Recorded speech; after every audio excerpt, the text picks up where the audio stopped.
The first parts of the tribulation that I'm going to mention are the two main evil characters, the Antichrist and the false prophet. So we'll give them the head there, and I even gave them a couple eyes so it looks like a person. We have the Antichrist and the false prophet. I talked about the Antichrist last week in the message, and we actually learned about him in the first seal that was given in Revelation chapter 6, verse 2, but I want to read that again for us because this is the introduction to the tribulation period.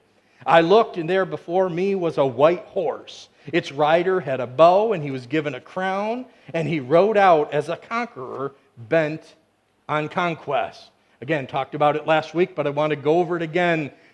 The verse talks about riding in on a white horse, the proverbial white horse.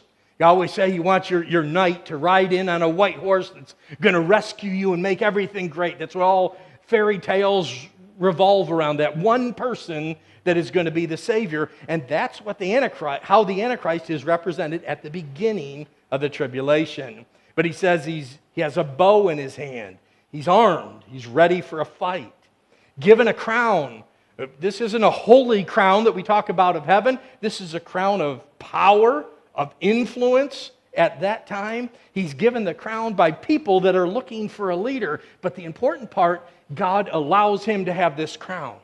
We're starting out the tribulation, and it's going to look like Satan's doing great. Like he's winning the war.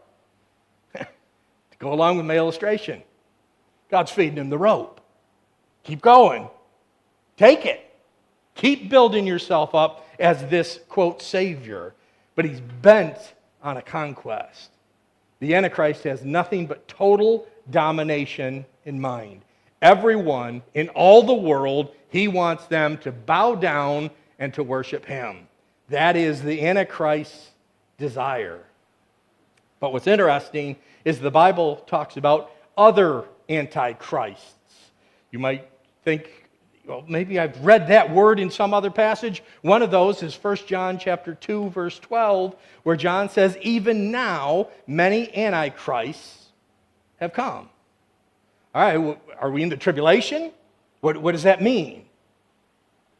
Folks, I believe we're close to Jesus' return. But I don't think I'm going out on a limb to say there are many people that are setting themselves up against Christ.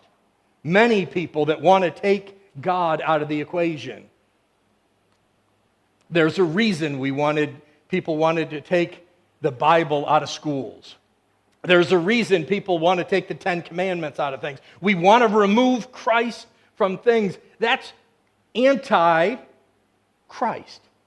There's a lot of anti-Christ people that are living now, but let me tell you, anybody that you see now that's fighting against God won't even begin to compare against the Antichrist that will come during the tribulation.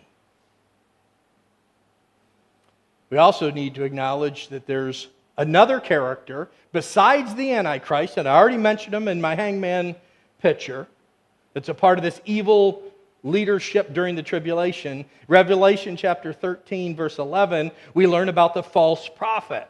It describes him as a second beast, 2 horns like a lamb. I don't know about you, but I don't really get afeared of a little lamb. I don't quake when a lamb comes around.